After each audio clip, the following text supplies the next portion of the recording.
Merci Ilse. Voilà, moi c'est Laetitia. Bienvenue à cet enseignement de mental yoga. Avant de commencer, j'aimerais qu'on commence d'abord par prendre une grande inspiration, histoire d'inviter tous nos différents à venir à l'écoute de ce qui va suivre.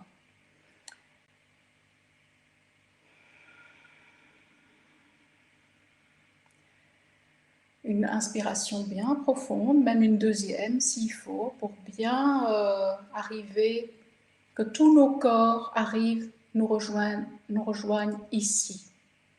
Parce que souvent, c'est vrai qu'on dit qu'on est là, mais on n'écoute que d'une oreille. Et moi, j'aimerais qu'on écoute de tous nos différents corps. Voilà.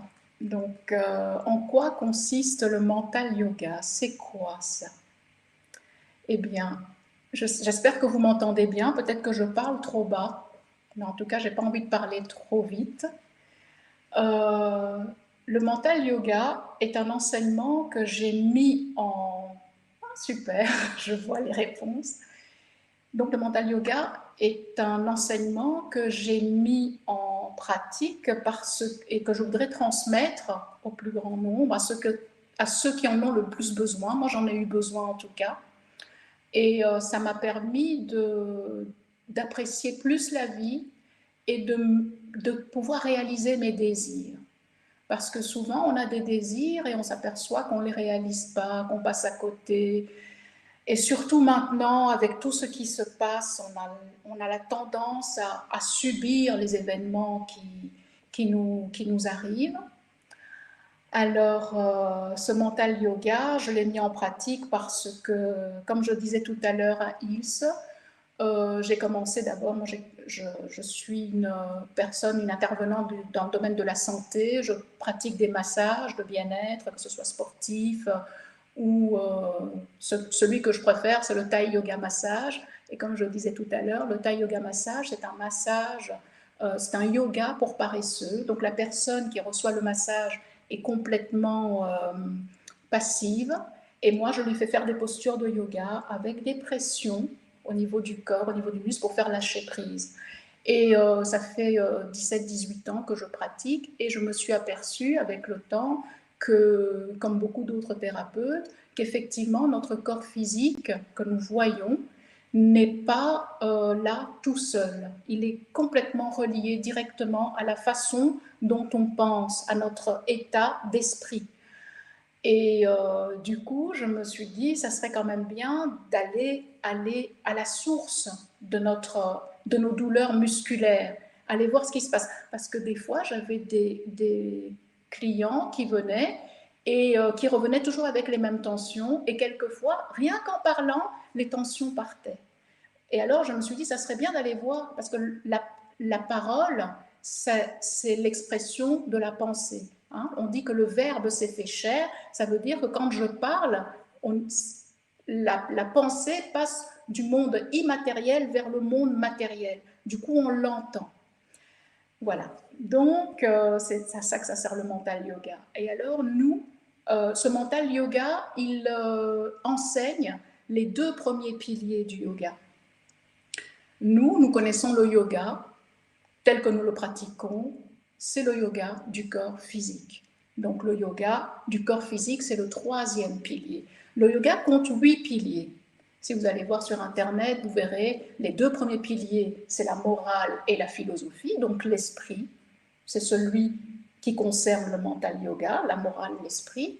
Et ensuite, vous avez le troisième pilier qui est le yoga du corps physique, hein, que nous connaissons, qui est très populaire à travers le monde. Et nous le pratiquons comme un sport, ce yoga.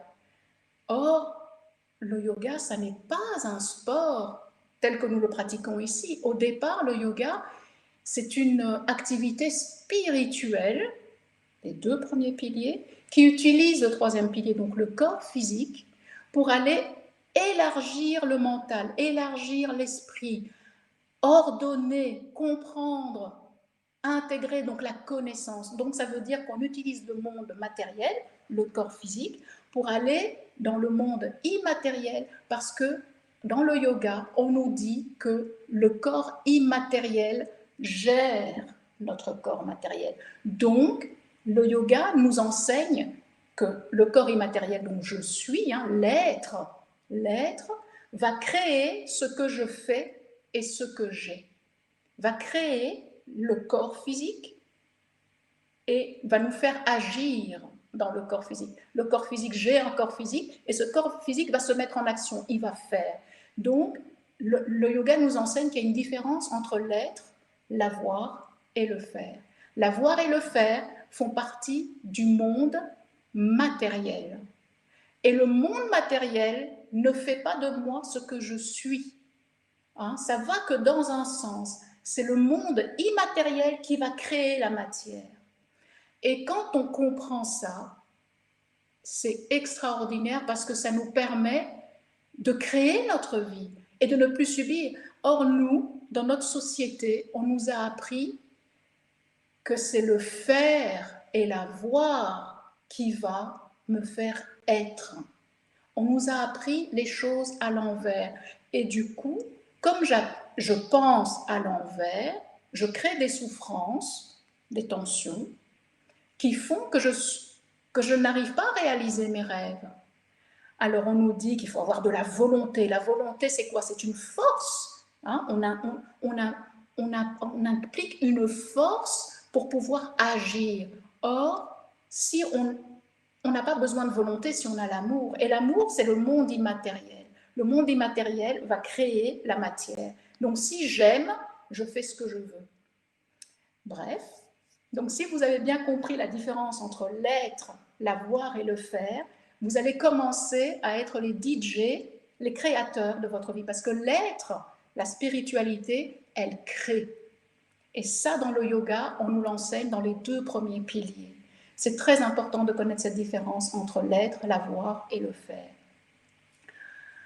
Alors, je peux continuer par un petit mythe, parce que j'ai mis à l'arrière ici un voyage que nous avons effectué avant notre arrivée sur Terre. Ce voyage explique tous nos différents corps, parce que là, je vous ai déjà parlé du corps de l'être, de l'avoir et du faire, donc du corps physique. Je vous ai parlé de la pensée, le corps mental. Je vous ai parlé de la conscience, de l'inconscient. Donc tout ceci, en fait, ce sont nos différents corps que nous visitons tous les jours, parce que ce sont des corps. Je vais vous raconter le mythe et vous allez voir, c'est extraordinaire comment ce mythe rejoint l'esprit du yoga. Et ce que je voudrais vous dire aussi une chose, c'est que la culture, parce que ce mythe ici nous vient d'Hermès, mais la culture, c'est une connaissance qui voyage à travers les civilisations. La culture n'a pas de frontières, elle voyage à travers les civilisations. Et ce que nous connaissons aujourd'hui, nous l'avons hérité des civilisations précédentes, des générations précédentes, et tout ce que je sais aujourd'hui, je l'ai acquis parce que d'autres ont pensé, on le savait. Et je le reçois soit par la culture, soit par les gènes. Parce que les gènes, c'est aussi une connaissance. Donc la génétique, c'est une connaissance qui est matérielle, qui se trouve dans le corps physique et qui va aussi me faire agir. Donc voilà, je vous raconte ce fameux mythe pour pouvoir bien structurer le cours du mental yoga. Donc c'est un mythe qui explique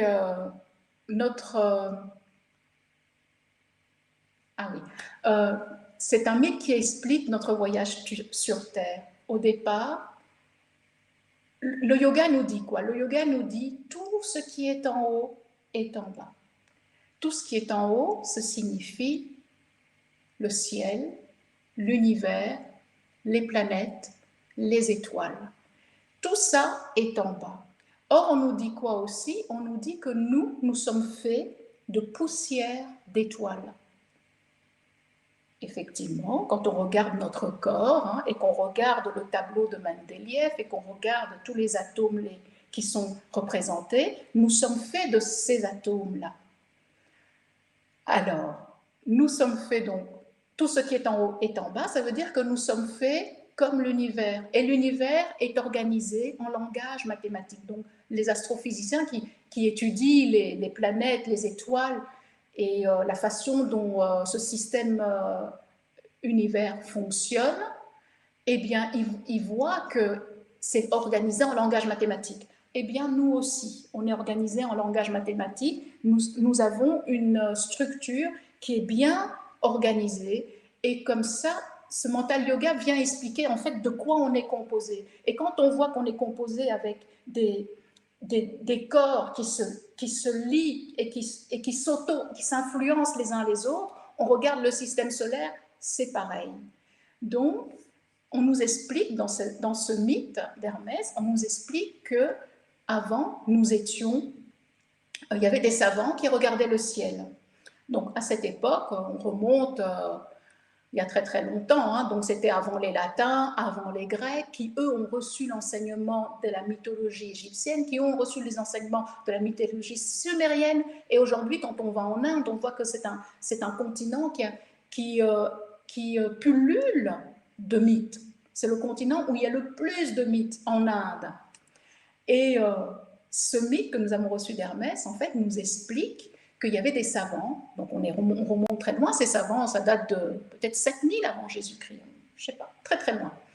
Et quand ces savants regardaient les étoiles, ils voyaient qu'il y avait des étoiles qui étaient fixes dans le ciel, dans la voûte céleste, et il y avait des étoiles qui voyageaient autour de la Terre, qui voyageaient autour de nous, autour de la Terre.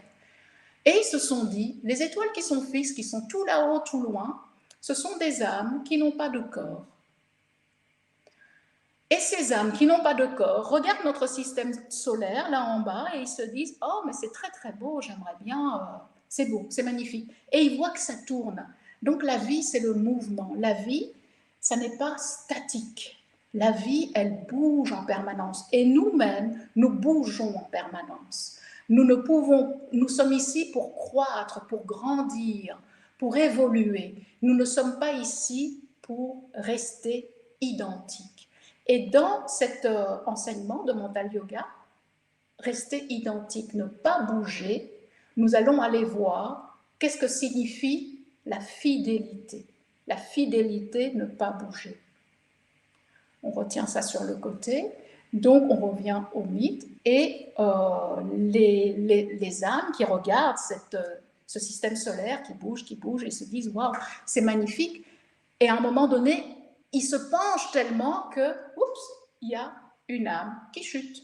Elle chute dans notre système solaire et la première planète qu'elles vont traverser, c'est Saturne. Saturne, c'est la planète que j'ai mise ici, la plus éloignée de la Terre, que l'on peut encore voir aujourd'hui à l'œil nu, hein, qu'on peut voir encore aujourd'hui à l'œil nu. Quand on regarde le ciel, il y a 7 planètes qu'on voit tourner autour de la Terre. Excusez-moi, je dis ça comme ça parce qu'aujourd'hui, je sais qu'on est passé par des savants qui ont dit, comme Copernic hein, et Galilée, qui ont dit qu'effectivement, maintenant, le géocentrisme n'existe plus, c'est l'héliocentrisme. Mais à l'époque, on est encore au géocentrisme. Et Saturne, comme aujourd'hui, hein, donc c'est 2 vérités. Hein. Vous voyez, il y a 2 vérités. Il y a la vérité vraie, la réalité, qui est là dehors, qui nous explique que le soleil est non pas fixe, mais nous tournons autour du soleil. Mais mon ressenti à moi, c'est quoi? Que le soleil, il se lève à l'est et il se couche à l'ouest.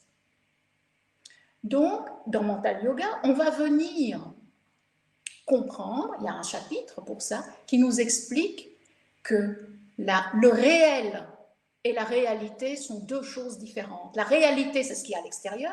Le réel, c'est ce que moi, je ressens, ce que moi, je pense, ce que moi, je vois. Vous comprenez? Donc, ce que nous voyons, la réalité, on ne la voit pas en réalité, puisque la réalité, elle est, mais moi, ce que moi, je vois, c'est l'interprétation que j'ai de la réalité.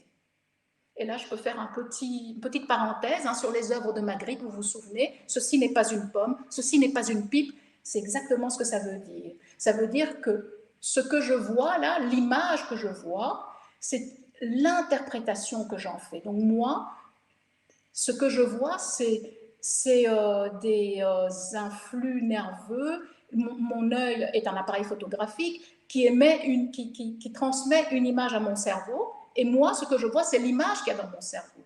En fait, dans la vie, tout est image. Et ça nous permet de prendre quand même du recul par rapport à ce que je crois du monde. Ce que je crois n'est pas ce qui est. Ce que je crois, et tout est croyance dans la vie. Tout est croyance. Et la croyance n'est pas la réalité. Mais c'est ce qui nous fait vivre. C'est ce qui nous met en quête.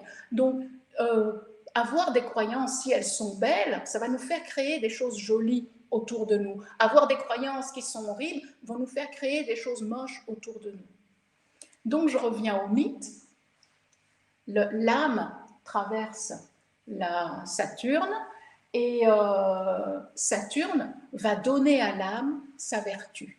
La vertu de Saturne, c'est quoi? D'abord, Saturne va enseigner à l'âme qu'elle a un défi à relever.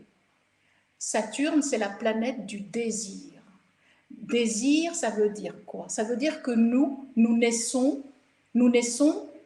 pour pouvoir naître, il faut qu'il y ait eu un désir de vivre. Donc, quand l'âme est descendue sur Saturne, elle a chuté, elle était désespérée parce qu'elle a quitté un endroit qu'elle connaissait pour aller vers un monde qu'elle ne connaît pas. Et donc, elle est désespérée, stressée, elle arrive sur Saturne. Saturne lui dit, là en bas, tu as besoin d'avoir du désir, le désir de vivre. Donc, je peux comparer ça, par exemple, le désir, c'est la pulsion de vie. C'est l'électricité du corps. Un désir, c'est né d'un manque né d'un manque, c'est-à-dire qu'on va aller chercher ce qu'on n'a pas. C'est ça le désir. Et on va comparer ça, par exemple, à l'ordinateur. Quand on est face à un ordinateur, qu'est-ce qu'on a besoin? On a besoin de l'électricité. S'il n'y a pas d'électricité, il n'y a pas de lumière, il n'y a pas de vie. L'ordinateur a besoin d'avoir de l'électricité pour vivre. Mais nous ne sommes pas des ordinateurs parce que nous avons encore le corps émotionnel. Mais on y viendra plus tard. Donc ici, nous arrivons sur Saturne, et Saturne enseigne à l'âme, là en bas, tu as besoin d'aller chercher. Donc on te donne un défi à relever. Donc quand on arrive dans la vie, on a de cesse de se lever tous les matins parce qu'on cherche quelque chose, à remplir le manque, à remplir le vide en nous. Et ce n'est pas la vie qui nous donne, on est obligé de se lever pour y aller. Et c'est ça, notre pulsion de vie. Et la pulsion de vie, elle est dans le désir culturel, dans la pensée, mais elle est aussi dans notre corps physique. Et ça, on va le voir plus tard. Et l'âme continue à descendre. De Saturne, elle arrive à Jupiter. Jupiter, c'est une énorme planète gazeuse qui donne à l'âme sa première inspiration. Et quand on inspire, on arrive dans l'esprit. Parce que inspirer, inspiritum, ça veut dire aller dans l'esprit. J'inspire, je vais dans l'esprit. Et l'esprit, c'est quoi? C'est notre être. Ça fait du bien d'inspirer, parce que tout à coup, et quand on est dans l'esprit, on est dans l'être. Et quand on est dans l'être, l'être, c'est quoi? C'est amour, pardon et indifférence. Mais on rentrera dans les détails plus loin. En fait, Jupiter, c'est une énorme planète gazeuse qui enseigne à l'âme. Il lui donne son premier souffle et il enseigne à l'âme. Là en bas, tu as besoin d'amour pour vivre. Et l'amour et le pardon et l'indifférence, c'est exactement le même mot. Et dans le mental yoga, on va aller voir c'est quoi l'amour. Nous tous ici, nous rêvons. L'amour, c'est beau. Il n'y a que l'amour, quoi. Et pourtant, dans notre vie de tous les jours, c'est l'enfer. Hein? Bien sûr, il n'y a qu'à regarder ce qui se passe. Hein? Donc, on va aller voir pourquoi est-ce qu'on n'arrive pas. Qu'est-ce qui crée la confusion? Hein? Je peux vous donner quelques tout petits trucs, comme par exemple, dans la langue grecque, hein, amour et aimer, c'est deux choses différentes. L'amour, c'est un idéal, c'est un état d'être. Hein? Jupiter, c'est un état dans lequel on va. et où on est en état d'amour, en état de pardon et en état d'indifférence. Et l'indifférence, ça n'est pas du tout ce que vous entendez là, comme on nous l'a enseigné. Ah, il est indifférent, c'est pas bien. Être indifférent, c'est pas bien, ça veut dire qu'il manque de sensibilité, il manque d'empathie. Or, l'indifférence, c'est mal. Or là, ça n'est pas ça du tout. L'indifférence, c'est la divine indifférence qui signifie que ça n'est pas les événements qui créent ce que je suis. Je ne suis pas, c'est pas les événements qui me créent. C'est-à-dire que si toi tu me dis que je suis stupide, je vais pas commencer à m'effondrer. Je reste indifférente. Ça t'appartient. Moi, je sais qui je suis. Je suis amour et pardon. Donc, si j'ai envie d'être amour et pardon, l'amour et pardon, c'est pas l'extérieur qui me l'apporte. Je vais dans l'esprit, c'est-à-dire que j'inspire, et quand j'inspire, je vais dans l'esprit, dans l'état d'être, amour et pardon. Et amour et pardon, on verra plus tard que c'est exactement le même mot, amour et pardon, et indifférence, ça va. C'est trois mots qui vont ensemble. Et on continue le voyage de l'âme, il descend, il arrive sur Mars. Et je ne sais pas si vous avez noté, Saturne, c'est samedi, Jupiter, c'est jeudi, et Mars, c'est le dieu de la guerre, c'est le mardi. Donc vous voyez que pendant les jours de la semaine qui en comptent 7, nous traversons, nous regardons toutes ces planètes, toutes les semaines, on fait une planète. Donc on honore une planète, ça veut dire une partie de notre corps. À vous dire que Jupiter, on peut le relier à notre ovule. L'ovule, c'est quoi? C'est une partie de nous, puisque nous sommes faits d'ovules et de spermatozoïdes. Notre ovule, quand nous sommes nés, il y a eu un ovule qui s'est présenté et qui était bien tranquille, en général tout seul, quelquefois il peut y en avoir deux, mais en général l'ovule se présente seul, il n'a pas besoin des autres, indifférence, hein, il n'a pas besoin des autres, il n'est pas connecté aux autres. Et l'amour dont je vous parle ici n'est pas connecté aux autres. Ça n'a rien à voir avec l'amour dans le couple, ça n'a rien à voir avec l'amour avec les enfants. Rien. Et comme je vous le disais tout à l'heure, les Grecs, ils ont dit « je éros mon mari » ou « je éros ma femme », du verbe éroser, monde érotique, c'est le désir sexuel. Ça n'a rien à voir avec l'amour. Je filia mon fils ou je filia ma fille, c'est un attachement physique, presque physique, parce qu'il est né de moi ou elle est née de moi. Ça n'est pas encore l'amour dont on a parlé. Et je storguais ou j'agape, agapé c'est manger, hein, j'agape les pommes de terre, hein, les agapes, faire les agapes, c'est les victuailles, quoi. C'est la fête, c'est les victuailles, on mange, voilà, le plaisir de manger, le plaisir de... Voilà. Et là, on voit qu'il y a différentes formes que nous, on dit aimer, on utilise un seul mot pour dire j'aime mon mari, j'aime ma fille, j'aime les pommes de terre au four, j'aime la philosophie, j'aime mon chien. Ça crée la confusion. Donc, Mental Yoga vient expliquer que l'amour n'a rien à voir avec aimer, parce que aimer, ça se passe dans le corps physique. Et le corps physique, c'est là, c'est Mars. Mars, c'est le spermatozoïde en nous, alors que l'ovule, c'est Jupiter, hein, c'est l'amour, pardon et indifférence. Pourquoi est-ce qu'on dit indifférence, amour, pardon et indifférence? Parce que Jupiter, c'est l'ovule, et c'est pas lui, c'est pas l'ovule qui dit « Ah non, moi, ce spermatozoïde-là, j'en veux pas. Je vais prendre celui-là à droite, là, ou bien celui-là qui est derrière, il est mieux. » C'est le spermatozoïde qui arrive en premier, et c'est celui-là qui a raison. C'est le premier qui rentre, qu'il va accueillir. Donc, ça veut dire que l'ovule, il aime tout le monde de façon indifférente.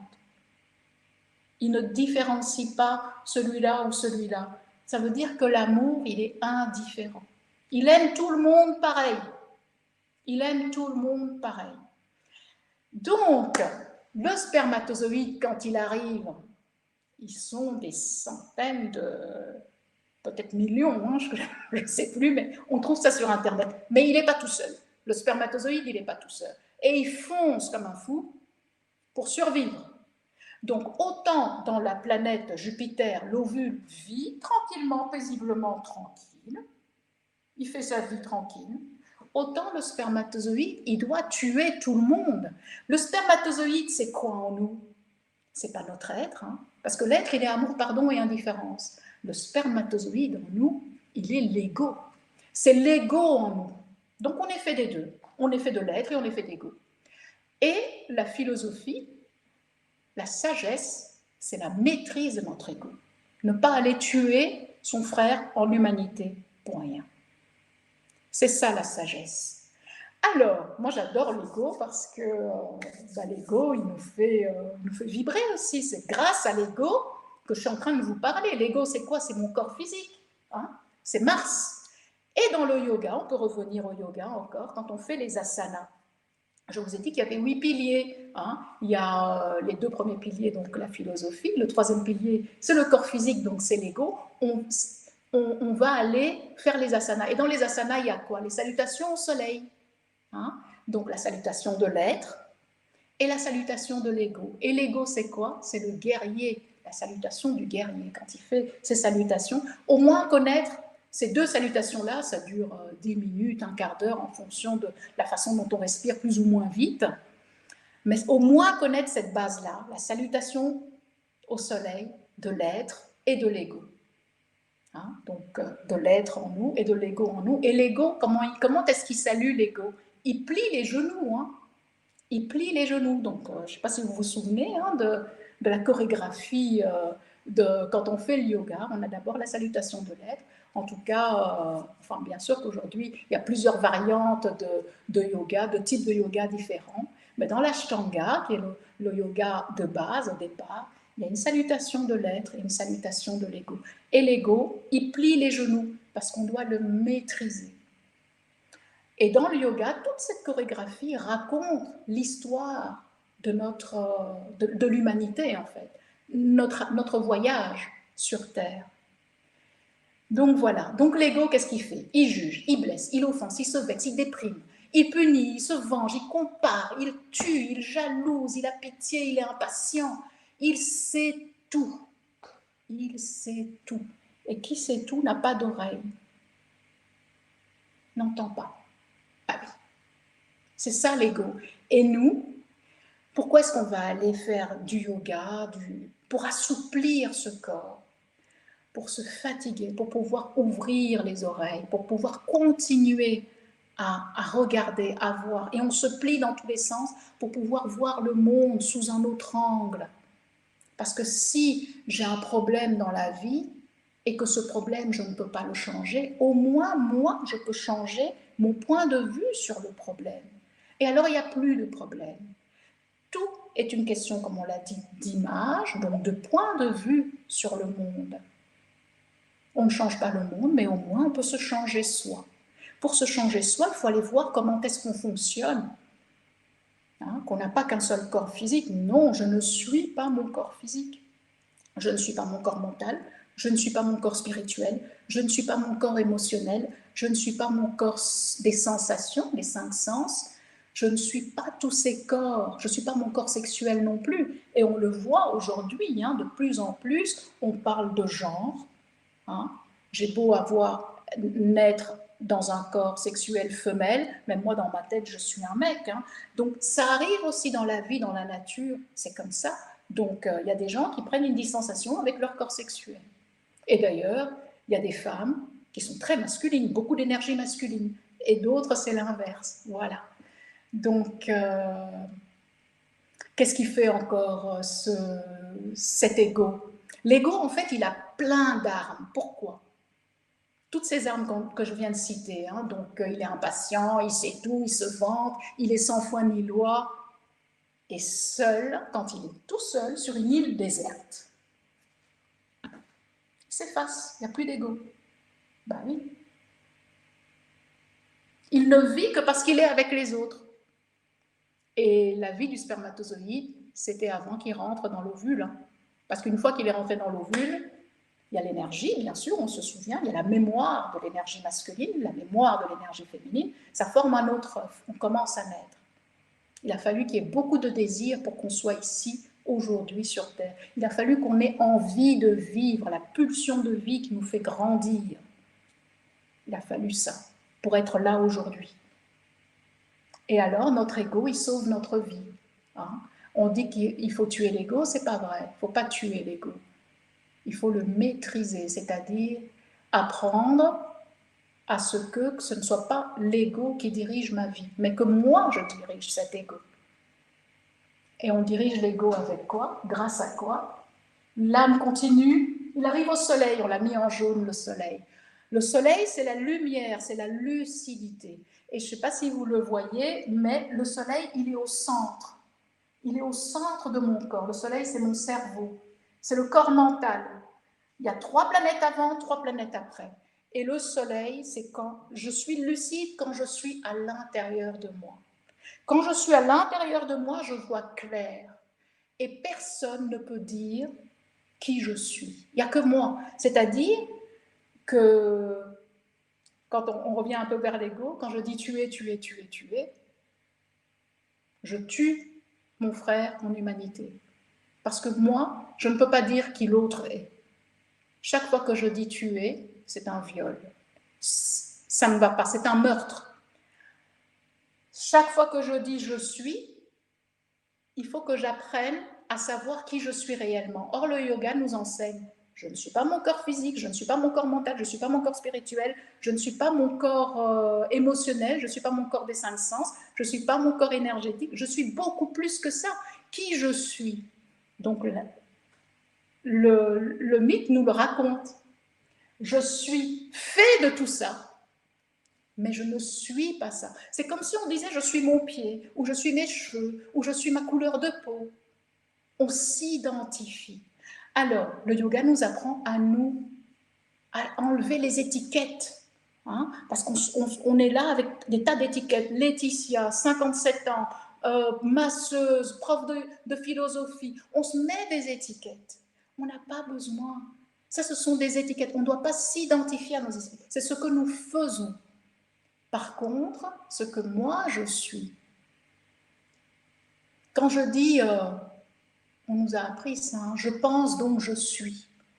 Moi, grâce au mental yoga, j'ai compris que je pense donc je suis, ça n'est pas le verbe être. Je pense donc je suis, c'est le verbe suivre. Parce que le corps mental, le corps physique suit le corps mental. Je pense être dans le corps mental et le corps physique va suivre ce que je pense ici. Et comme la pensée est créatrice, le corps va faire ce que je pense ici. Et quand je fais des choses qui ne me conviennent pas, c'est pas la peine de les refaire 10 000 fois parce que les mêmes causes produisent les mêmes effets. Il faut aller changer ce qui se passe ici, au niveau du corps mental. Au niveau de la conscience, donc, on va être conscient, regarder le problème, observer, pour aller réparer là où ça ne va pas, là où quelque chose ne me convient pas. Et alors, à la suite, après le corps mental, il y a beaucoup de choses à dire. Hein. Dans le corps mental, il y a plein de choses. Il y a la pensée logique, il y a la pensée rationnelle et il y a la pensée émotionnelle. Nous sommes des êtres d'émotion. Les émotions se trouvent où? Sur le corps physique. Se trouvent là. Hein. Quand on fait sa victime, c'est le corps physique. Hein. Et pourquoi est-ce qu'on fait sa victime? Parce qu'on a une pensée de victime. Hein. Je dis victime, ça pourrait être autre chose. Hein. Ça pourrait être pensée d'orgueil, par exemple. Alors, je fais l'orgueilleux ou je me vante. Parce qu'on a une pensée qui nous mène à avoir cette... Donc, l'émotion, c'est dans le corps physique et la pensée, c'est dans le monde de le corps mental. Donc, dans le corps mental, j'ai une pensée d'orgueil. Eh bien, je vais me comporter comme un orgueilleux, je vais parler comme un orgueilleux, puisque la parole, on l'a dit, hein, c'est l'expression de la pensée.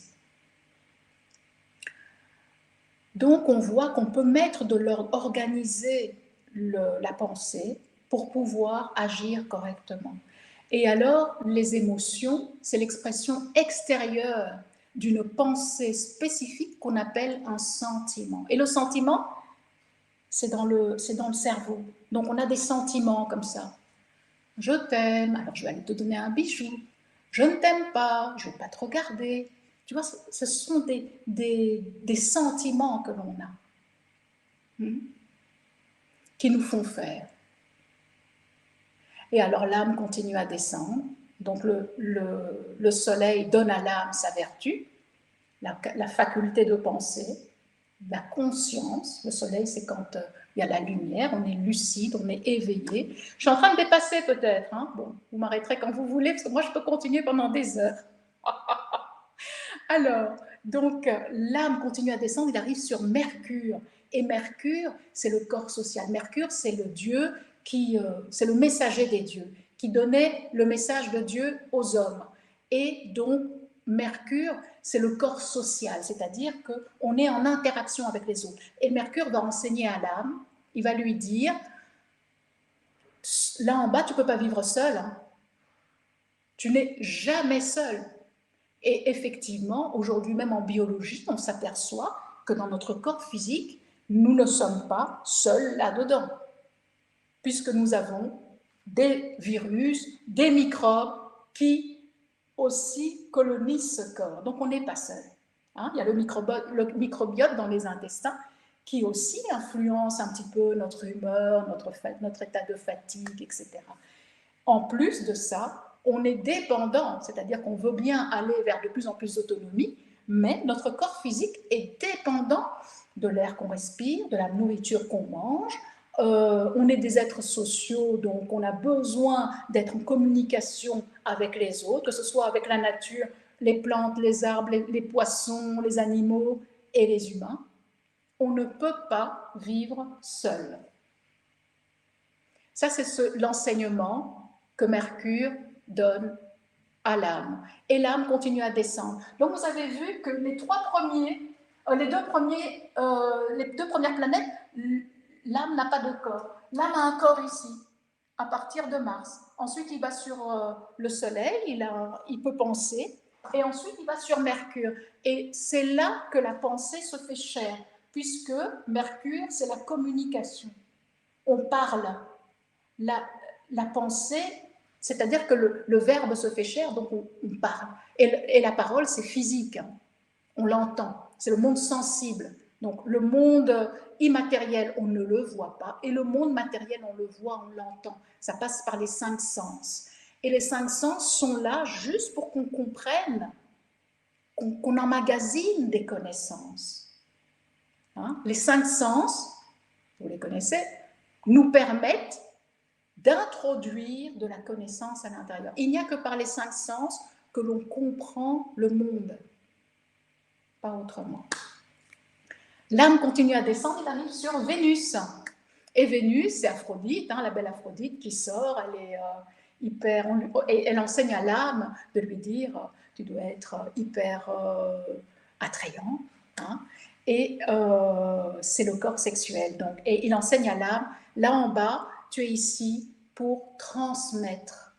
Autant avec le soleil, on transmet nos connaissances grâce à Mercure, autant avec Vénus, on va transmettre des connaissances, mais au niveau des gènes. Voilà, et puis alors, l'âme continue à descendre, elle arrive sur la Lune. Et la Lune, c'est le contraire du soleil. Donc après la nuit, après le jour, il fait nuit. Et la nuit représente notre inconscient. Donc tous les jours, on inspire et on souffle, eh bien on se réveille et on dort. Et l'inconscient, c'est la mémoire du monde. Donc, quand un bébé naît, quand un bébé arrive sur Terre, il a déjà toute la connaissance, la mémoire du monde en lui. C'est-à-dire que cette mémoire, elle est physique, elle est inscrite dans nos gènes. Donc quand on lit les gènes, on peut remonter le temps, aller voir vos ancêtres, on peut remonter le temps jusqu'au Big Bang. Hein, on disait que l'univers est infini, nous aussi, on est infini. On peut tout. Pas tout ensemble, on peut tout l'un à la suite de l'autre. Je suis un, je suis infini, parce que quand on regarde les étoiles, chacune est à sa place. Hein. Ma place, elle est où? Elle est un. J'ai une place parmi tous les autres hommes. Donc on ne peut pas s'amuser à se comparer, Et on ne peut pas, d'ailleurs, c'est pour ça qu'il y a tellement de bagarres, parce qu'on veut toujours convaincre l'autre de la façon dont moi je vois le monde. Et il faut le convaincre. Il faut lui dire non, toi tu as tort et moi j'ai raison, parce que moi, ce que je vois du monde, c'est ça. Et toi, tu ne vois pas le monde. Il n'y a pas un être sur Terre qui voit le monde de la même façon. Dès qu'on rentre dans les détails, c'est la guerre, si on veut convaincre l'autre. Non. Le yoga nous enseigne de respecter le regard différent de l'autre, la pensée différente de l'autre. Et d'ailleurs, la pensée différente de l'autre, c'est la diversité, hein. Ça me permet à moi de m'enrichir. Parce que si tout le monde autour de moi pense exactement comme moi, il n'y a pas d'évolution possible.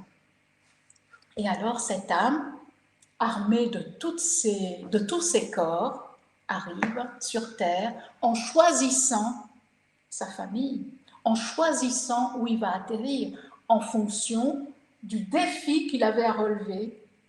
Et chacun de nous avons des défis différents à relever quand Saturne l'a accueilli. Et voilà, on a fait tout le tour. Moi, je peux parler encore pendant des heures, je ne sais pas vous, mais voilà ce que le mental yoga enseigne.